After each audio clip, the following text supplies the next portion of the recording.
Hello, welcome to Brent's Prime Food Adventures.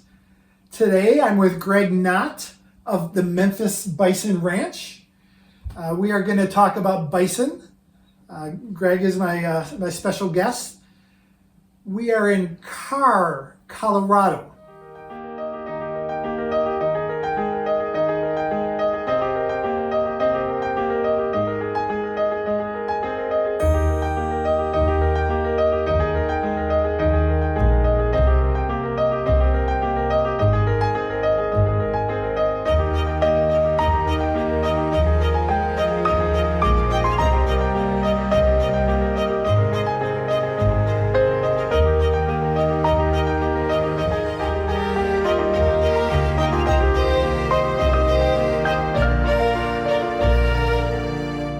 Greg, let's talk about the history and the business model of the Memphis Bison Ranch.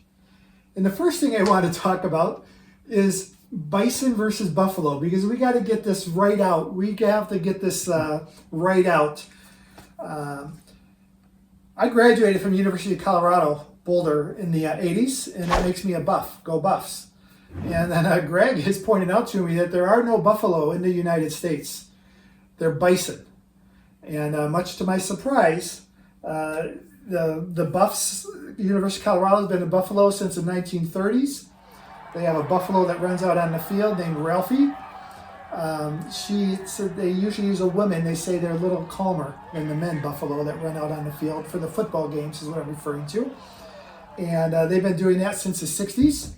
And I was a little alarmed to learn that there really are no buffalo in the United States, that everything is a bison. So tell me about that. What we've learned over the years in being in the bison industry is that the early explorers misidentified the bison as water buffalo. And that's where that came from. And for years they just said, oh, buffalo or buffalo. And but it's funny that even within the industry, there's arguments over what it should be called. Some people prefer buffalo. Scientific term is bison. All right. But we, my wife and I, even catch ourselves within conversations saying buffalo or bison. But for reasons which we may get into, when we talk about the meat, we always are very careful to say bison, because there is some water buffalo meat that is available in the U.S., and we don't want to confuse people with what this really is. In my store, the family-owned business that we had for 60 years, I did sell bison, just ground bison, 1 pound packages in the freezer, bison burgers. I can't remember if I called them bison or buffalo. I'm pretty sure I called them buffalo even then. So for the purposes of this video and all future videos with Greg and I, where we're going to talk about bison, I'm going to call it bison. Okay, and that's just the term. If I say buffalo, I'm going to catch it. And go Buffs. But apparently North Dakota State, as well as the University of Manitoba in Canada, whose nickname is the Bisons, they got it right. And at University of Colorado Boulder, we misnamed it and is buffaloes. I almost compare it to also another name, Native Americans versus Indians. People came in and said Indians. So let's just refer to it as bison from this point on. And thank you. There are no buffalo in the United States. That's not natural. There's bison that were here. Okay, so now that we have that straightened out, tell me about your bison. How were they raised? We'll get into the history of what you have, but for now, just talk more about what you have on the ranch here. Before we started ranching, we learned of the benefits of 100% grass-fed meat through our chiropractor at the time. He was a neighbor in Longmont, and there are some nutritional benefits to that. It is leaner. It has a balanced omega-3 to omega-6 ratio. And there are other things that we can get into, but we just decided early on that we would do 100% fed or 100% grass-fed bison meat. And so they just graze on the range? You have it fenced in? Is it a corral? It is. There are some fences out there, so we need to keep them on our property, which has its challenges. But yes, they just graze out on 100% grass. Okay, so it's not a corral. They're out in the, how many acres do you have? 80 acres. 80 acres, so there's plenty of... Now, we do have some cross fencing, so we can kind of manage their grazing so they don't overgraze certain areas. And of course, we have corrals that when we need to work with them or handle them, we can run them into the corral. But for the most part, they just are out grazing on grass. This is something don't even know if we'll keep it. Are they mating themselves? Are you? Is there insemination involved? How do you keep your herd growing? Right. The bison industry is generally fairly opposed to what they call AI or artificial insemination because it is very stressful on the animals. And one of the most difficult things for bison is stress. So they don't handle that well. So we do not do AI. Now, it has been successfully done here in Fort Collins. I think that's great that they can do that, but as an industry, it's not done. I have a friend whose daughter lives in Montana. She works on a ranch. She likes to tell people that she's involved. This is a cattle ranch. She likes to tell people she's involved in AI. She's not talking about artificial intelligence. She's talking about artificial insemination. It's kind of funny when she says it. It always cracks me up. So they're bred naturally. Correct. Okay. And is there a breeding season? There is, and naturally it's in late summer into the fall. And typical calving season is May and June. Now you always have some outliers. We've had some surprises in October and November even, and it happens.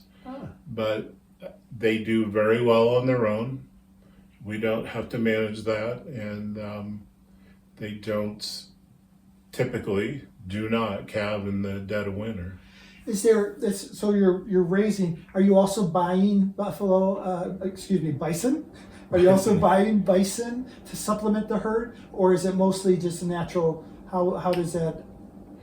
We started 10 years ago, and we bought 5 yearling heifers, and then we added 2 bulls from a friend's ranch. Now, we really didn't need 2, but they looked so good. We were pretty enamored with these bulls, and we just bought 2. But over the years, we have supplemented our herd with others from friends' ranches. We've learned where the really good animals are coming from and how they're raised, and it aligns with our core values. And so, yes, there are several ranches we have bought from. One of them is Eagle's Wing Ranch, which supplied the newest CU mascot. Her name, so yes, there is Ralphie, but they also have real names. This one is named Brandy. Yes, it is. And we know the ranchers very well. And he just reached out to me yesterday. But now, is there an age when the bison will be processed? Does it matter if it's a male or if it's a female? Are you processing only females? Is it better to have, is the female a better quality or meat than the male? Talk a little bit about that. There are some differences. The target age is 24 to 30 months. Okay. But you're also looking at a weight. You don't want them too small. Right. And so if we can get in that 900 to 1,000 pound animal, that works really well. Yeah. There is a difference between the males and females, and I'm not criticizing, but the female bison carry more fat on their meat, and a lot of people find that preferable. Sure. And so a majority of what we process are female bison. Okay, that makes sense. Mm-hmm. That makes a lot of sense. Okay, before we, as a side to my viewers, I will talk about grass-fed versus grass-fed and grain finished. I like to say the fat is where the flavor is. In my meat market, my cattle were grass-fed and grain finished. There's a whole process for cattle that allows that. The bison, in the commercial bison industry, most of the bison is grass-fed and grain finished. Greg and Tami, his wife Tami, here at the Memphis Bison Ranch, have made a conscious choice to do the grass only with no grain finishing. So again, just like in the cattle, I was surprised to learn that there is a difference between grass-fed and grain finished. We will talk about, and there will be other episodes that we're going to talk about things. There will be 4 episodes brought to you from the Memphis Bison Ranch. The first one, we're just really going to talk about the background of the ranch. The next, we're going to talk about the health benefits. I believe that's when we'll talk more about the grass-fed versus the grain finished. When we talk about the health benefits of bison in general and what Greg and Tami here do at the ranch. We're also going to talk about the flavor and the texture in a separate episode. And then finally, we're just going to talk about the environmental benefits to raising bison as opposed to any other livestock that might be out there. So I'm going to give you a pass for now about talking about the grass finishing and why we feel that that's appropriate. We'll bring that up more when we talk about the health benefits of his bison in general. Let's talk, Greg, about your and Tami's personal journey, as I like to say, that brought you to owning a bison ranch in Carr, Colorado. By the way, guys, Carr, Colorado it's a suburb of Fort Collins, where Colorado State University is. Can I say it's okay? It's about 10 miles, I would say, northeast of Fort Collins. Is that pretty good? We're more like 30 miles. Oh, okay. Is that far? Okay, so we're northeast of Fort Collins, but we're still in we're at the Front Range, we call this. And the Front Range, for you that aren't familiar with Colorado, the prairies go right to the mountains. And then the mountains are the Front Range. So where I live in the Boulder area, you're right at the base of the mountains. Here, I can see the mountains. How far? 10, 15 miles? Yeah, Mm-hmm. it is. And it's fun because when you're driving through Colorado, it's just prairie, and all of a sudden, boom, there's mountains. So we're right at the edge of the mountains. And from Boulder, where I live, I would say that we're 40 miles northeast of Boulder. Okay, 50 miles? 60 miles? About 60, I think. Okay, so for those who don't know where Fort Collins is, Carr, Colorado, guys, is 60 miles northeast. We're still on the edge of the mountains of Boulder. Okay, so how did you end up in Carr, Colorado, you and Tami? Why are we called the Memphis Bison Ranch? Tell me. Well, this was never my intention. I never imagined my life would look like this. I spent most of my career in corporate IT as a senior systems and database engineer. This started in the spring of 2012 when my sons and I were helping a friend move to Cheyenne, Wyoming. Where did you live at the time? We lived in Longmont. Okay. And I worked for several different technology companies, including Satellite, and worked for Hewlett Packard Enterprise and some other big, the big corporate world. But it was a Sunday afternoon. My wife was driving up to Cheyenne to pick up my sons and I. And she drove past the very large Terry Bison Ranch up on the state line. It's about 27,000 acres. And they have anywhere from 2,000 to 3,000 bison up there. And you can drive right by there without seeing any animals, but that afternoon she saw hundreds and hundreds of bison driving up the interstate. Are we still in Colorado or are we in Wyoming? Tell me again where this... It's right on the state line. The ranch is half in Colorado, half in Wyoming. No wonder I wasn't sure. And I Yeah. do want to say real quick where Longmont is. Those not familiar with Longmont. Longmont is another suburb of Boulder. My sister Dawn and her husband Rick live in Longmont. And that is, I would say, maybe 20 miles east of Boulder. Maybe not even that far, 15, 20 miles. So that's where Greg and Tami are when they're making the drive to the ranch that's half in Colorado, half in Wyoming. What's it called again? Well, the Terry Bison Ranch. And you're not going there, you're just driving past it. Just driving past. Okay. We knew nothing about bison. I'd driven by there a few times and just didn't mean anything to me. But that day, the sight of all those hundreds and hundreds of bison stirred her heart so much. Her immediate response was, "Really, God? We're going to do bison?" And she just knew from that point. And she gets up to Cheyenne and finds me in the back of this truck unloading boxes. And she says, "I want buffalo." And I just could not believe it. I said, "You have got to be kidding." And I not so politely reminded her that I'm an IT guy. I knew nothing about bison, although I did know that Ralphie was the coolest college mascot ever in the history of the world. And I had seen her run and thought, well, that's pretty cool.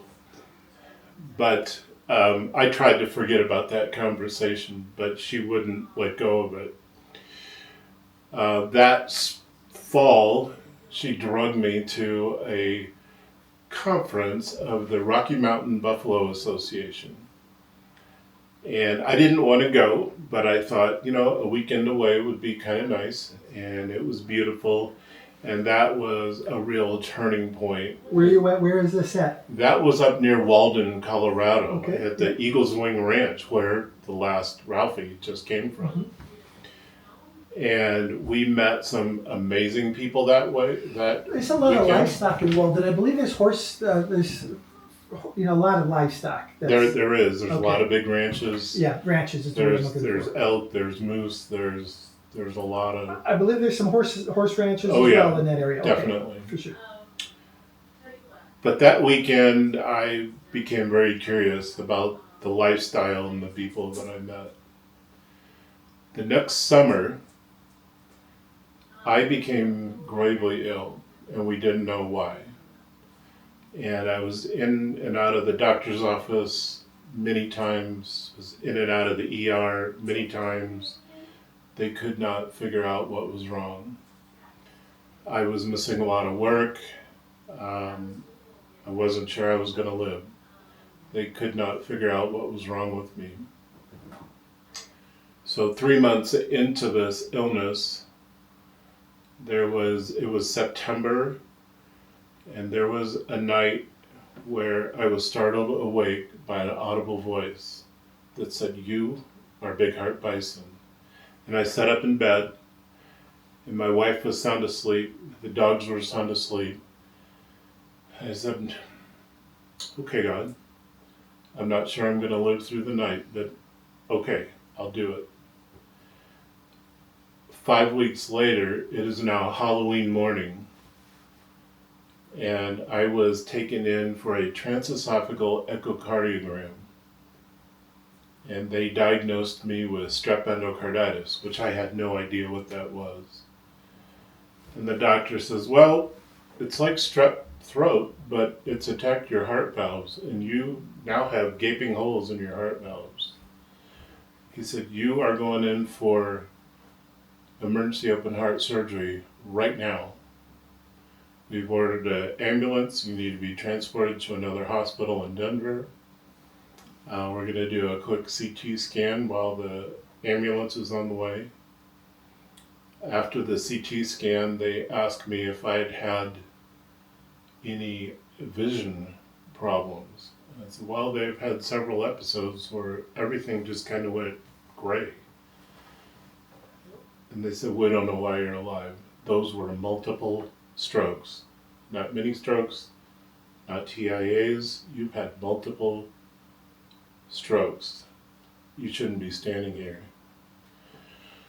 I said, "Okay, I think I know why." But I went in, got 2 mechanical heart valves put in that afternoon, and started pursuing this lifestyle. and this changed to becoming a bison rancher, which I knew nothing about. And I've had those daunting moments where I don't know what I'm doing, but I said, I've been in IT long enough. I just figured things out, and so we started figuring things out. We started visiting other ranches and becoming involved in the industry. So we were looking for land, and my wife had a dream one night that said, Memphis, it's only 68 miles from Denver. We thought that was curious because there is no Memphis, Colorado. But we kept looking, and then the day came and we found this ranch. We put an offer in on it. The following Monday, I was sitting at work at Digital Globe in Westminster and thought, boy, this is going to be a long drive to work. And guess what? It was exactly 68 miles. And so we said, well, I guess that sounds like a good name for a ranch. The ranch that you put the offer on that was accepted was 68 miles from your home in Longmont? From where I was working. From where you were working in the north side of Denver. Yeah. Uh-huh. Okay. So we came to find out that Memphis was an ancient city in Egypt. It was known as a haven of goodness. We thought, that sounds like a good place to live. So we named the ranch Memphis Ranch. All right. I've been through, Brent's Prime Food Adventures is my third enterprise. I've been through these experiences where you're doing something totally new and different, and you're going to learn things. You're going to figure it out. So I don't know. Well, I've made some jumps as well. I'm empathizing with Greg as he's telling me this leap of faith in his jump. I also have had some moments of spirituality in my life as well, and I get it. Sometimes it's just a sense or it's a feel. How long ago was it that you actually purchased, acquired, moved in, and then once you got here, how long did it take you to start your bison herd?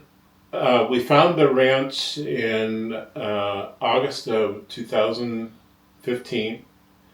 We moved in at the end of October. So it's almost exactly 10 years ago. We're in 2025, so it's been 10 years. It's been 10 years. We started preparing for having animals. There was a few cattle, a few head of cattle here over the years, but the fencing was not adequate for bison. So we started preparing to, we started working on fence, putting up taller fence, putting in electric, and that January we bought our first 5 head of bison. Was there livestock on the ranch prior? There were a few head of cattle. Okay. Not when we got here, but over the years there had been. So when we're talking about 80 acres Mm-hmm. of, I'm going to call it open range, Great Plains, it's exactly what you would envision when the settlers were moving west, when the Native Americans were here. It's very much like that open here in Colorado, where it's plains right up to the mountains, and that's really the bison's natural habitat. It is. Where we are. Okay. So 10 years, you bought your first. You bought your first 5 head. We bought our first 5 head, and then that summer, those were all yearling heifers, as though they were females. And then we knew we had to grow the herd, so we went looking for bulls. And a friend of mine, he had a couple bulls available, and they were fantastic looking. And we bought both, even though we really didn't need to. Uh-huh. But those were great animals, and the herd grew from there. And then we did buy some others from different ranches and friends of ours, just to grow it quicker. And here we are 10 years later. So let me ask some questions that are probably natural to you. Are the bison outdoor year-round? Yes, they are. Okay. They do not like being inside. Right. They handle the severe weather very well. One of the interesting things that you'll learn about bison is they, when they sense harsh weather coming, they are nose into the wind, even in severe thunder and ice storms or snowstorms. It doesn't bother them a bit. They just face the storm and ride it out. I'm having pictures in my head of the nature specials I've seen where the bison herd is in Yellowstone and the snow is coming down and they face into the wind. So we're not in Yellowstone National Park. We're at the Memphis Bison Ranch on 80 acres. But that same the same picture that I've seen visually is exactly what happens here. And so they're out. They're truly free range animals. Are you bringing in? Are they just grazing on the prairie itself? Are you bringing in outside food? Outside feed, hay. We've got more animals than what our land will sustain, so we bring in truckloads of grass hay. Yes. And some alfalfa. Yes. Alfalfa is a form of grass. Yes, it is. It has higher protein, and the bison balance themselves very well on which one they need. So now, Greg, let's talk a little bit about. So you've got a herd of bison, okay? I'm familiar with some people that raise livestock in this area that tell me that eventually they're going to start processing themselves. There are processors of livestock everywhere. I'm very familiar with this. So you have someone who is processing. Do they come and pick the animals up? We take them in. You take them in? I saw your trailer out front. That makes sense. Yes. So you take them in. How far is the drive? We've used two different processors. One is 20 minutes away. We're currently using another one up in Laramie, Wyoming, that is just over an hour. In the area that we're in, it's a very large cattle country. It's more than cattle. It's they do a lot of sheep and other animals as well. Very large, and there's some very large packing houses in Greeley. How far are we from Greeley? About 45 minutes. Yeah. So this area is this is what they do. They have livestock, and then they have the processing of the livestock. So the fact that there are different processors nearby makes all the sense in the world to me. So now you bring them up to Laramie. About how many do you process? Just give me a volume. If you want, you can give me a range. How many do you process a year? We are currently processing several a month because we're in the farmers markets, and this is a busy time of year for us.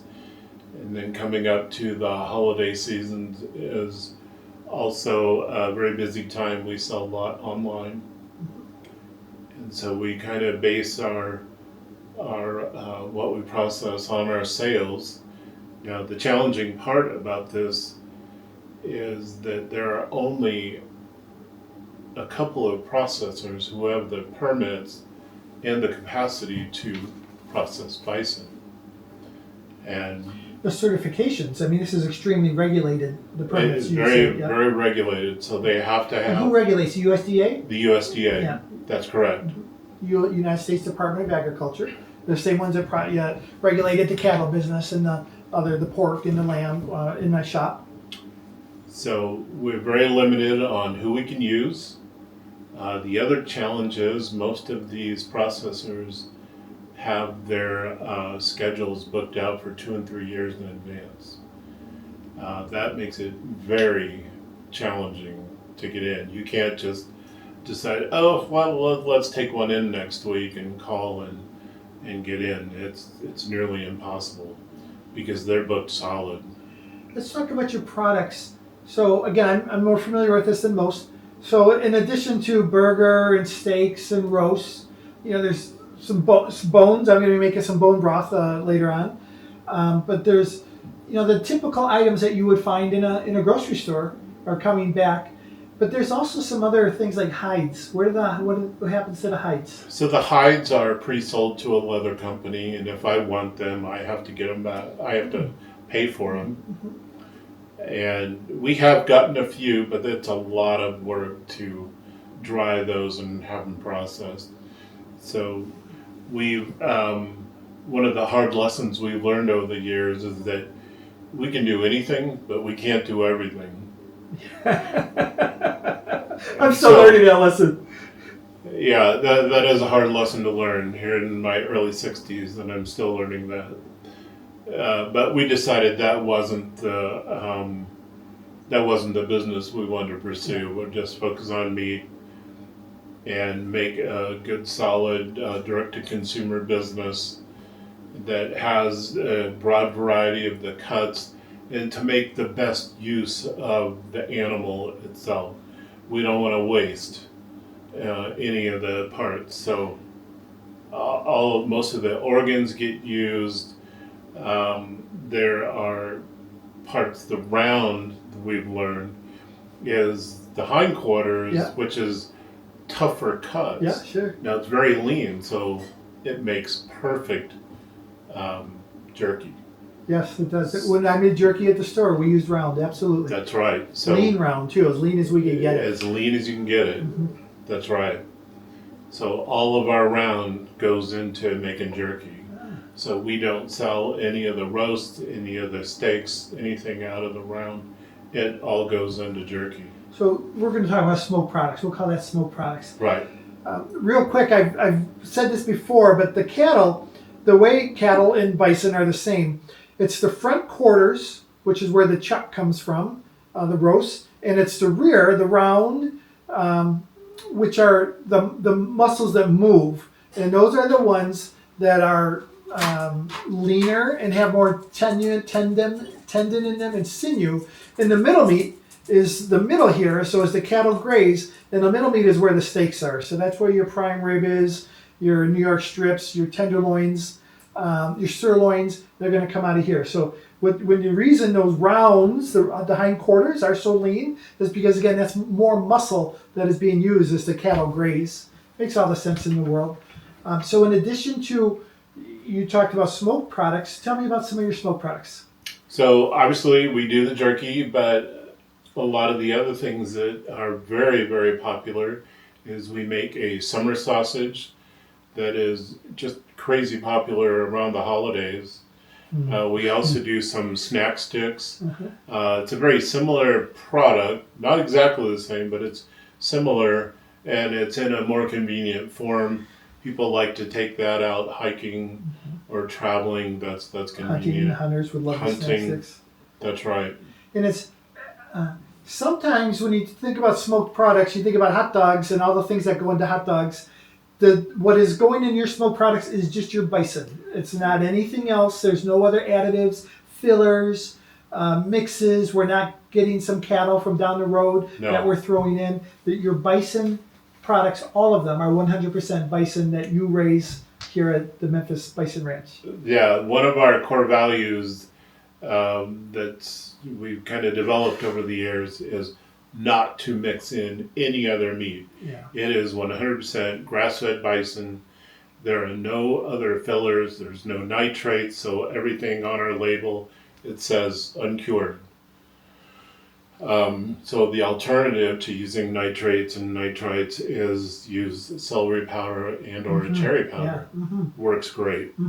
Yeah, there are some natural, which are more expensive. That's one of the reasons people use the nitrates and the nitrates and the nitrates is because they're less expensive. They're chemicals, they're man-made, as opposed to the naturals, which cost more. I have this, Greg, vision. Okay, so now you've got a bison, it's been processed, and if it weighs 900 or 1,000 pounds, let's say 1,000 pounds, let's work with numbers. How much product do you get back? That's an ideal number to work with. So once the animal, the carcass is hanging on the rail, as they call it, and it's aged for 14 days. I've seen those carcasses hanging on the rail. That's right. Front quarters and hind quarters. That's right. So we will get approximately, the carcass will weigh approximately 700 pounds. And then when it ages, they start cutting it down. We'll get about 400 pounds of meat out of that. So we went from 1,000 pounds to 700 pounds, and so there's 2 front quarters, there's 2 hind quarters, is what comes from a cattle after it's been processed. Then we went from 700 pounds processed hanging weight, we called it, to the actual amount that we're going to eat, and that is the steaks and the roast and the burger. That's and now right. you're down to 400 pounds. That's right. Approximately. We're talking about approximately. So that other 300 pounds, some of that is Some of that are bones, especially because you're boning out some of the cuts. Some of that is fat, or we'll call that suet. Some of that are, where does that go? Where does that 300 pounds, and what am I missing out of that 300 pounds? Where does that end up? We try to make the best use of all those items. So we get a lot of those bones. We get the marrow bones. We get the knuckle bones. There is another company that buys those and makes broth out of those. And we've also started getting neck bones, which they use to make fantastic broth. Yep. Even the back ribs, they'll buy those. Yeah. Then the fat itself, some of that will go into what they call the trim as a meat cutter. Trim. You know what the trim is, and that's what your ground is made from. So some of that will go into the trim, but then the suet, or the kidney fat as it's called, we've started making our own bison tallow balm and have several skincare products made from that. Greg and I are going to talk in future episodes about the healthcare, what would we call them? Not healthcare. Skincare. Skincare. Good, thank you. Skincare products. But I'm amazed. I'm interested because that was never my side of the business. That there's skincare products that are ending up as part of this as well, and those are available on the website too. I just want to reiterate the distribution channel of this item, and so then you bring it all back. You bring back what's processed. And at some point, you're going to show me freezers where everything is. Okay. Yes. So then once everything's back here in the freezers, now Greg and Tami are like, well, what are we going to do? So he mentioned that they do go to some farmers markets. So are you in the Boulder one twice? Are you there the Wednesdays and the Saturdays? The Wednesday has ended so far this year, but yeah, we did Wednesday and Saturday, and then Fort Collins on Sunday. Okay, in Fort Collins on Sunday. So that is one of the distribution networks. That's how I met Greg. Was I walked up to his Bison booth and we started talking, and he's got a freezer full of different cuts of meat. As he was pulling them out, I was like, oh, I know what that is. I know what that is. So the bison and the cattle are very, very, very similar. In fact, all the livestock that is processed, I've talked about before, have the same structure. The ribs, the hind quarter, the front quarter, the shoulders, it's all very similar, very similar cuts. So the bison, of course, is exactly like that. So that's one of the ways you can buy. And is there a brand for the Memphis Bison Ranches products? So all of our meat products are branded Primal Bison. Okay. So we are pursuing that health conscious demographic. They're very concerned about how the animal is raised. It doesn't use antibiotics, hormones, or steroids, 100% grass-fed. Okay. And again, we're going to cover all this more in subsequent episodes, including the skincare products. But right now, I'm bringing us back in, both of us. All right, so we talked about how if you live in Colorado and you're in the Boulder, Fort Collins area, you can come and see Greg and Tami directly. But those particular farmers markets are only from when through when? They run from the spring till late in the fall. Both will be ending here soon, early or middle of November. And then after that, you can find us online. So we have these frozen products, and you are distributing them yourselves. You and Tami are doing that. So on one hand, they're going to the local farmers markets, and they're bringing their product there, and you can buy the bison there. On the other hand, we're going to the website. So go ahead and tell us what the website is. MemphisRanch.com or PrimalBison.com, same website. Two, okay. MemphisRanch.com, PrimalBison.com. We also have a QR code, which I'm putting on the screen right now. If you want to buy online, go ahead and click on the QR code, and that'll take you right to, what will it take you to, Greg? The QR code will take you to We'll take you right to the website. Right to the website, okay? So that's another way to go ahead and acquire the products. Do you ship across the United States? Yes, we ship nationwide. We ship on Mondays because of the logistics of shipping frozen meat. Sometimes there are weather delays and other hiccups, and we don't want our product to get stuck sitting in a warehouse over the weekend. So it's frozen. Greg and Tami, I'm laughing a little bit because it's not me doing it. They're taking the items out of their freezers, which they've raised and had processed, and now they're stored here at the ranch, and they're boxing with styrofoam, or what's the right... We don't use styrofoam. We used to. We found a cellulose liner that goes in the box. It's 1.5 inches thick. It's very effective. It's also eco-friendly, where the styrofoam wasn't so much. And it works very well. Then we put a Mylar liner on there to further contain the heat on the outside, maintain the temperature and also any moisture. Good. And so it works extremely well. How did you learn that? That's not something that that didn't come in a dream. It took a lot of research and a few mistakes along the way too. Yeah, of course. That's how you live and learn, or figure it out, as we both like to say. Okay, so now we have. So talk about the shipping period. So you're going to ship out every Monday. Every shipment Greg and Tami make is a Monday. And the reason why is we don't want the frozen product, to be sitting in a warehouse over the weekend.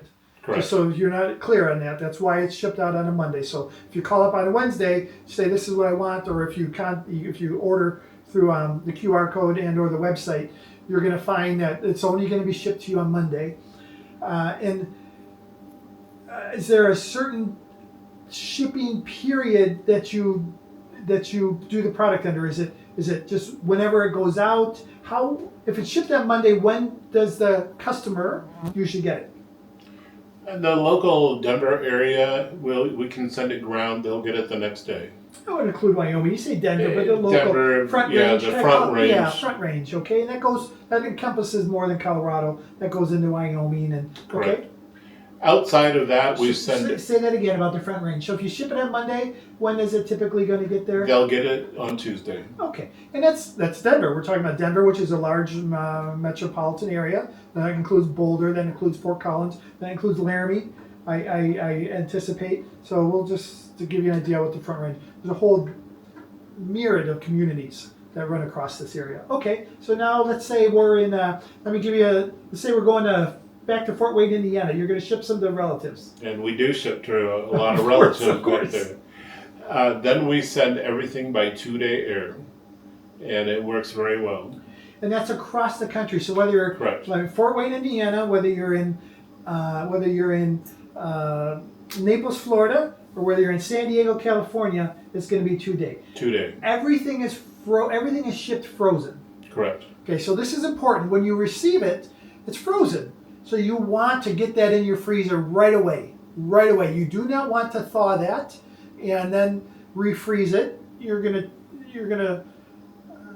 That's gonna harm the quality, is what that's going to do. So you're gonna take it and you're gonna put it in your freezer right away. Let's talk about your smoked products. Are they frozen as well? Are they shipped frozen as well? They are not frozen. Okay.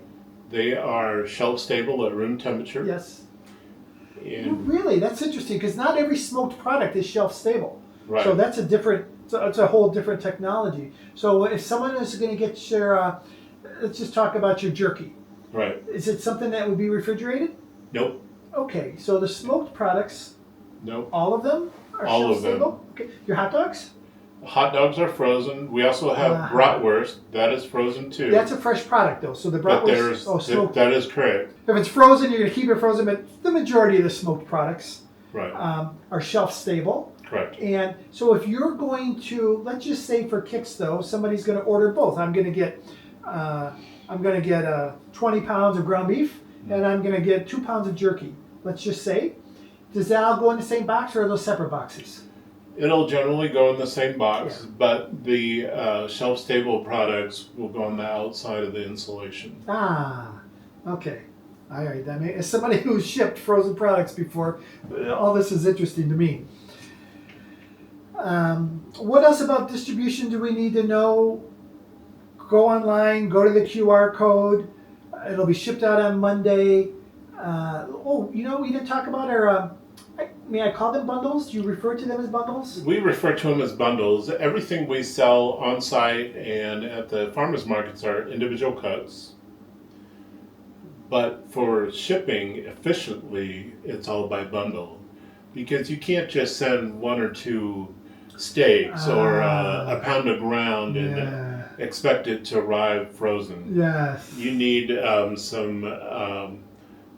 quantity of frozen meat or gel packs to make that work efficiently and not thaw out during the shipping process. That makes sense to me. There's another form of distribution channel which we need to talk about here, and that's you can just come to the ranch yourself if you're local, and you can pick out your product then, and then you don't have to buy a bundle. When you're at the farmers markets, that's what Greg and Tami showed me. Here's a round bone roast or an arm roast, whatever you want to call it. Here's some boneless ribeyes. Here are some short ribs. So those, then you can buy them individually. But if you're going to have the product shipped, then you're rightly so not reduced. Then you're just getting a bundle. How many bundles do you have? I honestly don't know. There's several different options. There are some that just have a certain type of steak, like you could buy a box of ribeyes or a box of fillets, or you can get some different variety packs, if you will. Some are all steaks, some have a mix of roast and steaks and ground. You can get some with bratwurst, some with hot dogs, but we have quite a variety. So, viewers, listeners, if you want to get 100% grass-fed, free-range, let's talk about organic for a moment. Greg and I talked about this. I'm going to really cut to the chase here. I'm familiar with organic labeling too. There's a lot of product out there that is organic that isn't necessarily labeled organic because of the requirements, the regulatory requirements to be called organic are so strict and severe. So what I'd like to talk about, Greg and I talked about this, the product is all, the bison is all organically raised. The bison is all organically raised. It's free range.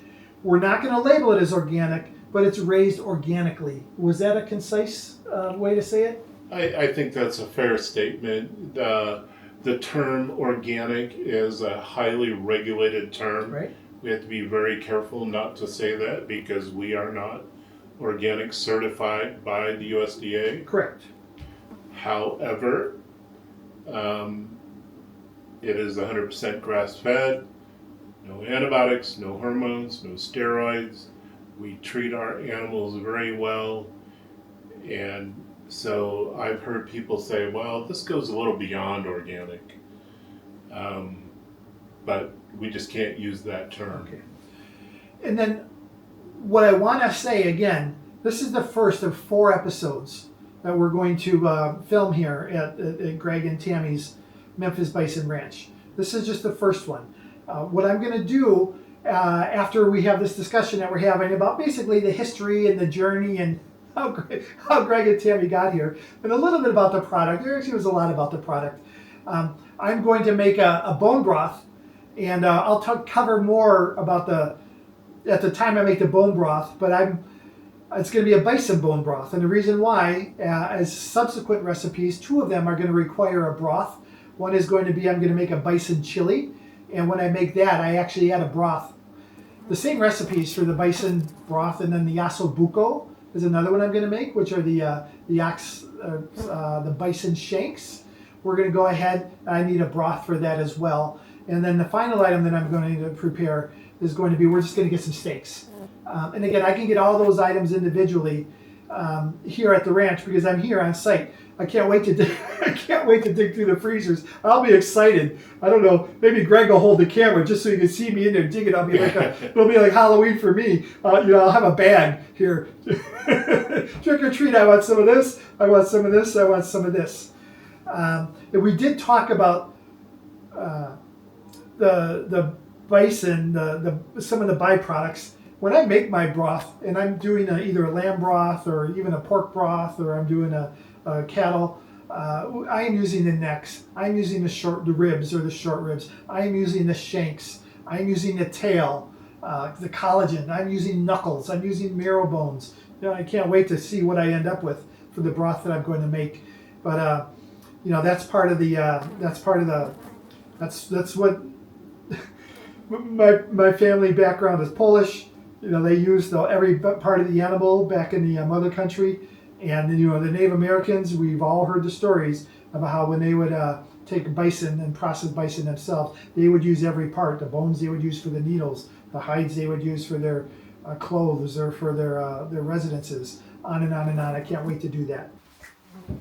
Greg, one of the things we haven't discussed yet I wanted to talk about was when we talked about all the shipping, products being frozen, shipped on Mondays throughout the United States. When we go to the website, how is the cost of the shipping handled with the people buying the product? We've tried to keep that very simple, and there are no additional shipping fees. What you see in the price of the bundle, that's what you pay. That includes shipping? That includes shipping. Ah, good, because I nationwide. know. Good, fantastic. That's fantastic. The next thing we're going to talk about, I saw that on your website there's subscriptions. What does that mean? So that you can set them up as like a monthly or bi-monthly subscription where you can just get a box of bison arrive at your house automatically once a month or every 2 months.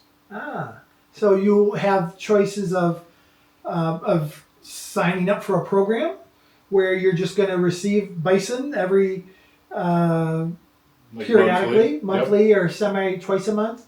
And you can, I'm sure, cancel that anytime if you do sign up for that. Right. And some people, they subscribe, they'll do it for a while, then say, I need to pause for a little bit and then start up. And that's fine. So you're never locked in. Very flexible.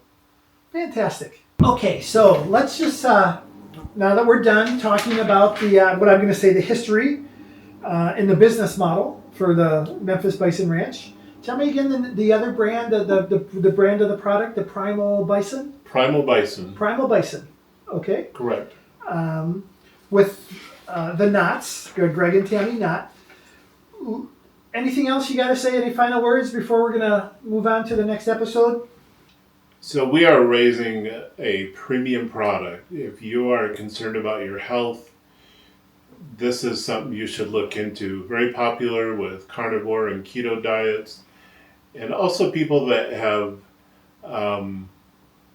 immune challenges. It's very popular with that because it's such a clean product. We've also added a primal blend ground bison that has heart and liver added to it. And the health benefits are quite amazing. Just that little bit of heart and liver added to that is. And it's organ meat, I call that. It's organ meat, yeah. It's so good for you. And we only add 5% of heart and 5% of liver, and it's very potent, but you can't taste it. So if your health is something you're interested in, this is something you should check out. We are going to, the subsequent episodes, I'll say again, one is we're going to talk about just the nutritional benefits, or what I'm going to call it. And that'll be what we spend the entire next episode discussing. The nutritional benefits. There's at least a half dozen items that we're going to cover. So we'll pick that up further. We're not leaving you hanging here. Then we're going to talk about flavor and preparation. I've learned that bison meat is tender, for lack of a better word. There's some different words to describe it. Slightly sweeter, richer. There's some. We'll talk about that in the episode where we talk about flavor and preparation. And then we're going to talk about the environmental and the ethical factors. And that is on so many people's minds right now. And that is why people are vegetarians for a reason. Because people want to be ethical and humane. And a lot of the people that are eating bison are feeling that it's an animal that is treated in an ethical, humane way. And another reason is the environmental impact of bison. is great compared to other livestock. It's so much more natural and so much better for the environment. So those will all be items that we cover in future episodes. For now, I'm going to go ahead and say cheers. Next time you'll see me, I'll be making bison broth in my kitchen. And talk to you soon. So now we have Greg here, and we have some of the bison. So these are, there's a mix of some animals here. The big one in the middle is a 3-year-old bull, and his name is Murray. And then we have some sisters next to him. So the one right next to him here, this is Kaylee, and she is 7 years old, and she's got her calf with her. And then also right over here is her sister Demelza, who is 8 years old. And then we have a few other bulls and stuff here. They're just in this corral temporarily, and they'll be going out on pasture here probably next week. What Greg had told me is there's a couple different, I'll call them herds for lack of a better term, that have been put together. And so before we let everybody out the pasture, there's a little bit of an integration or getting to know one another period. That's right. And this is not their permanent residence at all. All right, so here's Tammy. We've had a lot of time with Greg. Been talking about the infamous Greg and Tami. Hi. Okay, so here's Tammy here. And I just want to do a little bit of, see if I can do an idea of the open range that we have here. I don't know if you can see the mountains in the background. It's one of those. Go around to the south end here, you can definitely see the mountains over there. You can tell they kind of stay. Little panoramic view here. What's going on? Without the ear tag. And she just called her calf. So I was just telling that Same genetics. some of these animals, some of these bison, 638 over there.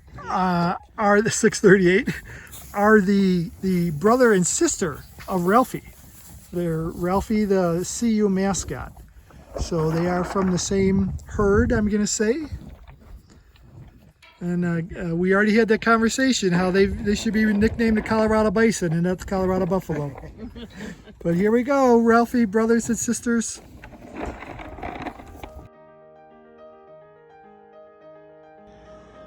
Welcome back to Brent's Prime Food Adventures. I'm in my home in the Boulder, Colorado area. I've acquired product from Greg, Bison product, to go ahead and make bone broth. And the reason I'm doing that is because for some of the other recipes I'm gonna make a beef chili. I put a bone broth in my beef chili, and then I'm gonna make Osso Buco, Osso Buco bison chili, and both those require bone broth. So before I can go ahead with those recipes, I'm gonna go ahead and make my bone broth first. I am going to show you what I have here. Marrow bones. You can see the marrow within them. These are knuckles. The knuckles have a lot of the collagen, which is one of the really health benefits you get from a homemade bone broth or bone stock. These are some beef short ribs. I'm a little excessive. You don't have to use all these items, but I chose to. Okay, and here I have necks. So bison short ribs, bison necks. It's all bison. If I say the word beef, I apologize. I'm just used to using beef. Today it's all bison. So these are neck bones. And then here I have a couple bison shanks. And I specifically picked a couple out from Greg's stock that have large bones. If you're making Osso Buco, you want to have the smaller bones, marrow bones. But if you're making a stock, the larger bone is fine.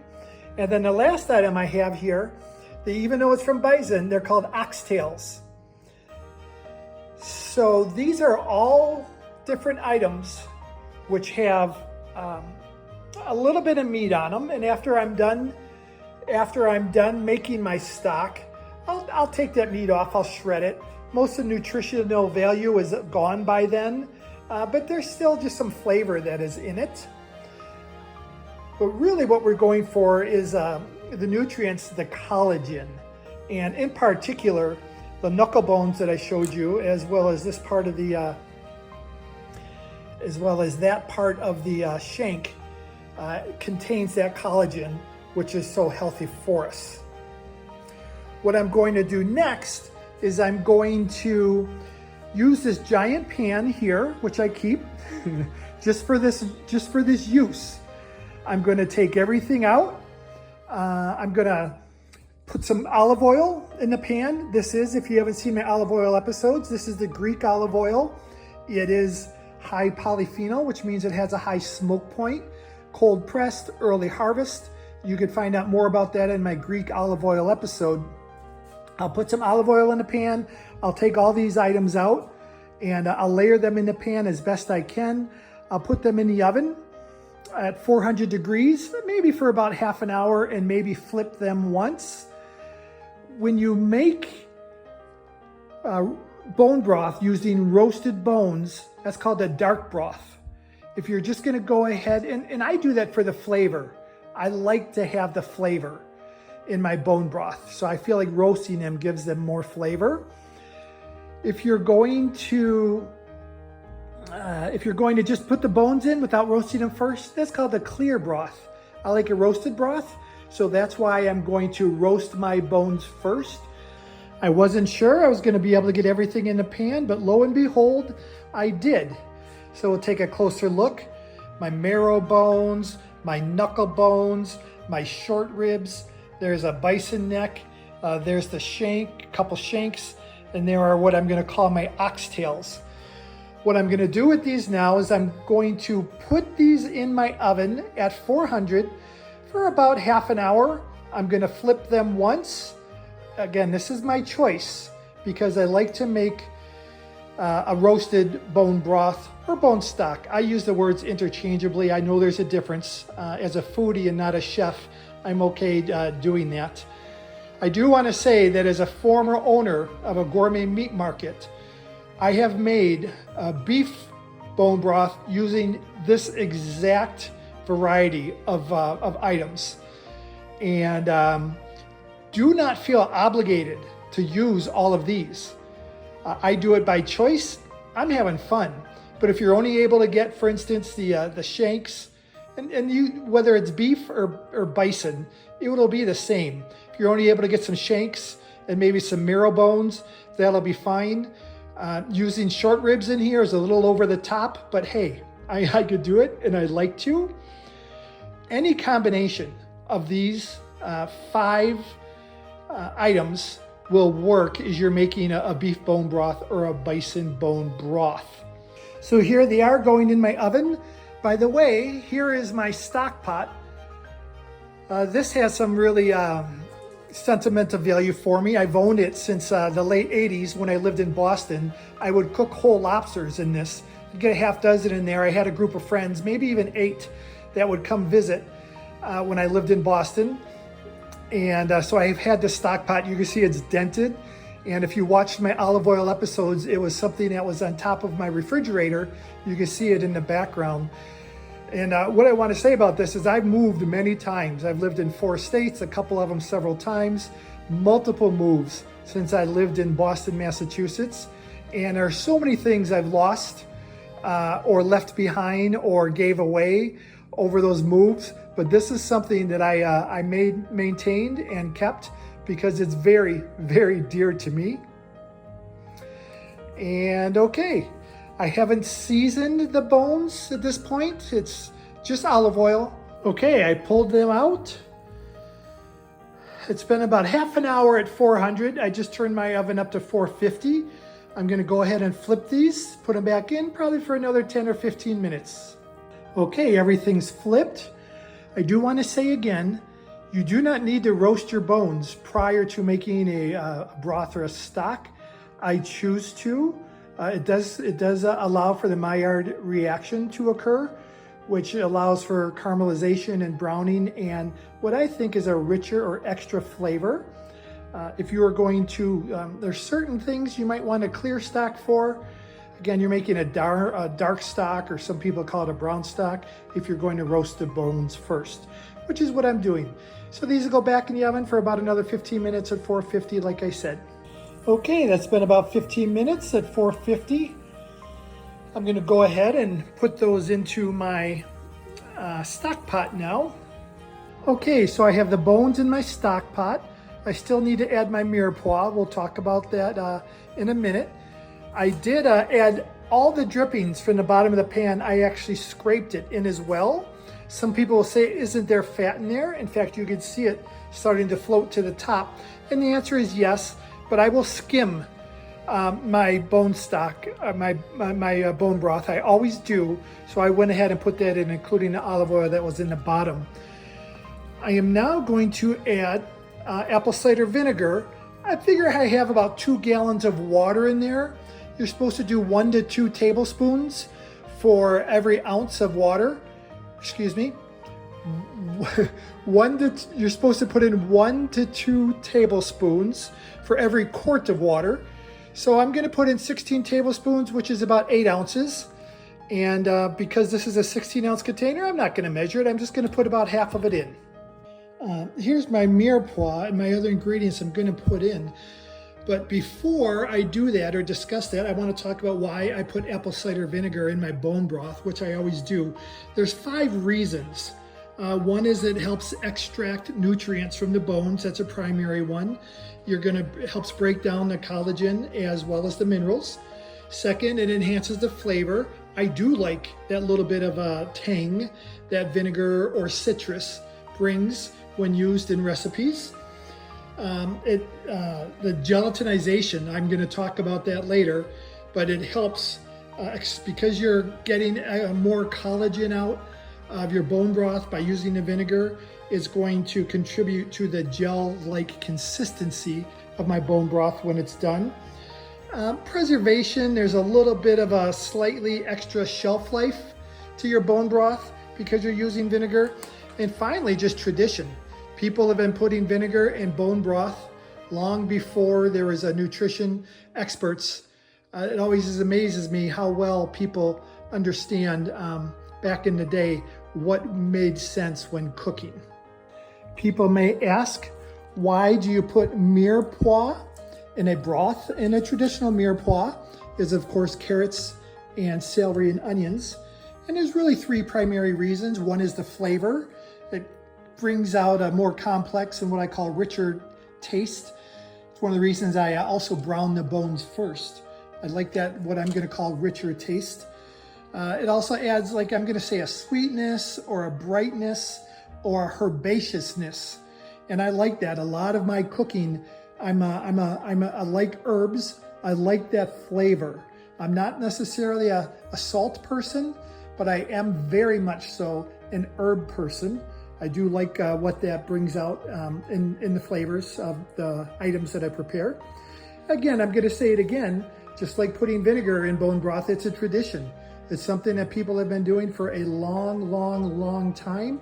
In fact, I saw an analysis recently that said use of mirepoix was actually more prevalent in the 1800s than it is now when people bake.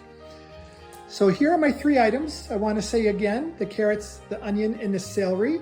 I do add parsley. That gets back to the herbaceousness flavor that I enjoy. There's a little bit here of whole peppercorns that I will add. A lot of people do not put garlic in their broth or stock. I do. I'll probably put in 4 heaping tablespoons. And then I also very much will use bay leaves. I'll probably put in 4 or 5. That's a personal preference. Again, I like that herbaceous flavor. I do not over season though. I'm going to use this stock for so many different things. I don't want to add red wine now. Some people will add wine now. I don't want to add oregano, thyme. There's so many things that can go in a broth, even salt. If you notice, I'm not adding any salt right now. Those are all items, depending on what I'm using the broth for, I will then add accordingly. But because this broth is going to be used in so many different items, even if I was going to drink it plain, I might add some salt and pepper then, but I'm not going to now. We're just going to go ahead and cook it. These are just going to get added right into the my stock pot. And I do want to say that because I added my bones and my vinegar and my water, and I let that rest for a little bit. Some people say that you should add the vinegar cold to your stock for half an hour. That helps it leach the collagen and the extract the flavor out of the bones a little bit. So I did do that, but it's been sitting there for about 15 minutes. The water, the vinegar, and the bones that I put in. And now I'm gonna add what I call my mirepoix, and then my extra, what I'm gonna add secret ingredients. Okay, so I've added my mirepoix, the garlic, the peppercorns, the bay leaves, and I'm going to bring to a boil. Once it comes to a boil, I'm going to put my lid on, and I do this because I don't want all my stock to cook out. I will turn it on low. I'll probably turn it on low first before I put my lid on. Right now it's about 1 o'clock. It's always such a, I almost would use the word controversy about how long you should cook a bone broth, especially if you want it to become in a gelatinous form. And what I would say about that is it's anywhere from 12 to 24 hours. What I'm gonna do is I'm gonna cook this until tomorrow morning. I actually have breakfast with a friend at 7 a.m. So I'll probably get up about 5. And a bone broth truly is a labor of love. So I will absolutely positively, sometimes I get up in the middle of the night. So I'll get up early in the morning, maybe even before 5, because I try to exercise in the morning too. And I will strain everything. And then I will put it in my refrigerator so that the fat will rise to the top. And then I will skim that. And then sometime tomorrow afternoon, evening, I will skim it, and then I will put it into my I'll call them packages, my jars, my containers. And some of it I'll keep fresh because, like I said, I'm going to use it for the chili and the Osso Buco I'm going to be making soon. The rest of it I'll put in the freezer for when I need my bison bone broth for further recipes. What do you think? Does that qualify as a roiling boil? I feel like it does. So I'm going to turn this down to low. I do have a big spoon. This will help you anytime you make a broth or a stock. And I'll be stirring it occasionally. I'm not going to be putting my lid on now. You can see how I've got my my water right up to the top. And maybe when it gets an inch or two from the top, I'll be putting a lid on.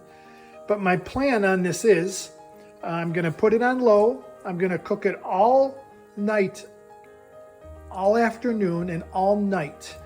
And then in the morning, I'll revisit it maybe 5, 6 o'clock in the morning. I plan to turn it off. Again, I will stir it periodically. I'm okay with that. Like I said, I have a breakfast appointment with a friend. I'll turn it off before I leave.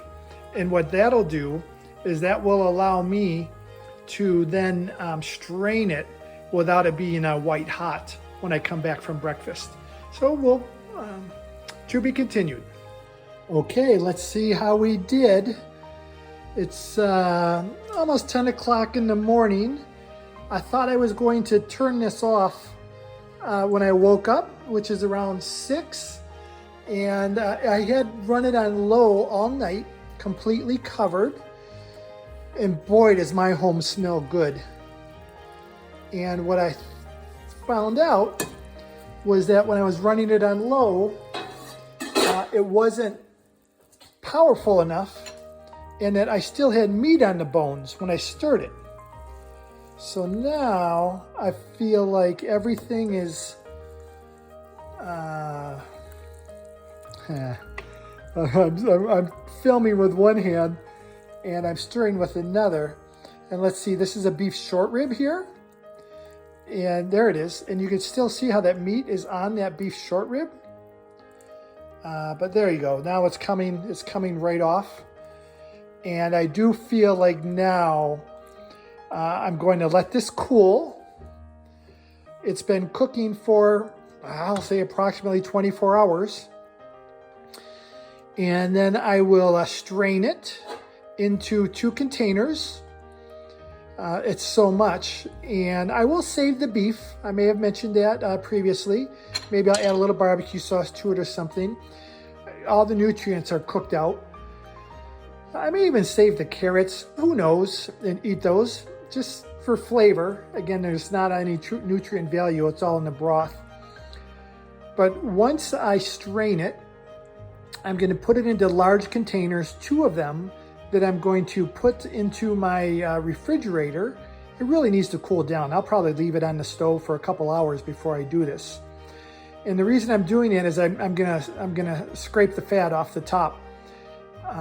And once that is done, then I'll go ahead and allocate it out into amounts. Looks good though. Here's my bowl of meat that came out of the stock. Again, I'll eat that later. There's a couple carrots in there, maybe an onion or 2, no big deal. Most of that came off the short rib that was there. A little bit came off the neck bones. There might be a little bit of beef that was on the oxtails too. I just took that out early. And again, now I'm gonna let my stock cool. And then I'm going to,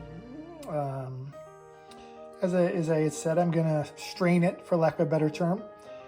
So it's down to the broth, and I'll put it in my refrigerator so that the fat will rise, and then I'll skim it. Okay, here are my 2 containers filled with my bison broth. They will be skimmed. I have I will get a different spoon now that I see that. And then I'll put the fat into a bowl that I will just dispose of. And then I have here my containers that I will fill up. When I would make a lot of stock like this in the past, I would used to measure it in cups and then put it in containers. But I know how much these containers hold. Some are 2 cups, some are 4 cups. So I just fill up the container now and I know how much it is.